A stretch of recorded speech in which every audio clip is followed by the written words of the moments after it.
সরকারি স্কুলের অনুমতিতে বহিরাগত শিক্ষকরা তাদের ছাত্রছাত্রীদের নিয়ে কিভাবে নেচে উঠলেন ও নেশা গানে। দেখুন নদিয়ার শিক্ষক দিবসের আড়ালে সেই কাণ্ড।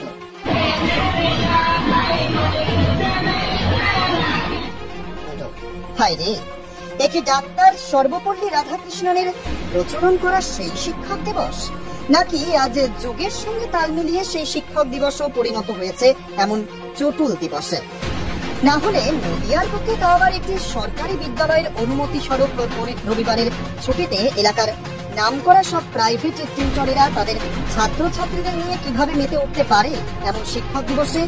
তবে কি সত্যি এটা শিক্ষক দিবস হলো, নাকি শিক্ষক দিবসের নাম করে শুধুমাত্র ছাত্রছাত্রীদের মনোরঞ্জন দেওয়ার জন্যই এমন চটুল নৃত্যের তালে তালে আজ মেতে উঠল এলাকার মাস্টার মশাইরা?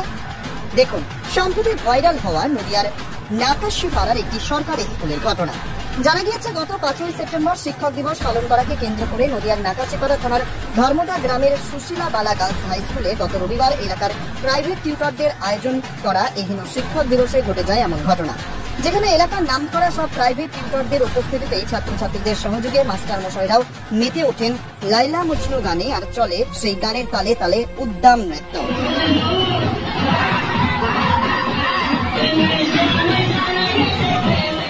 ছাত্রছাত্রীদের আনন্দের মাঝে মাস্টার মশাইরাও তাদের আবেগ ধরে রাখতে না পেরে জড়িয়ে পড়েন এমন আশ্চর্যজনক সমালোচনায়।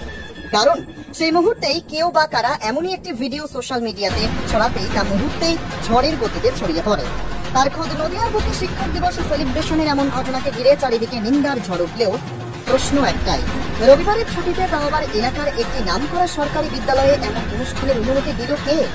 তবে এটাই যদি হয় বর্তমান প্রজন্মের কাছে প্রকৃত শিক্ষকের শিক্ষা, তাহলে শিক্ষা ব্যবস্থাকে তলানিতে ঠেকিয়ে কেন শিক্ষক দিবসের নাম করে সেই পূর্ণ দিনটার এমন অপপ্রচার?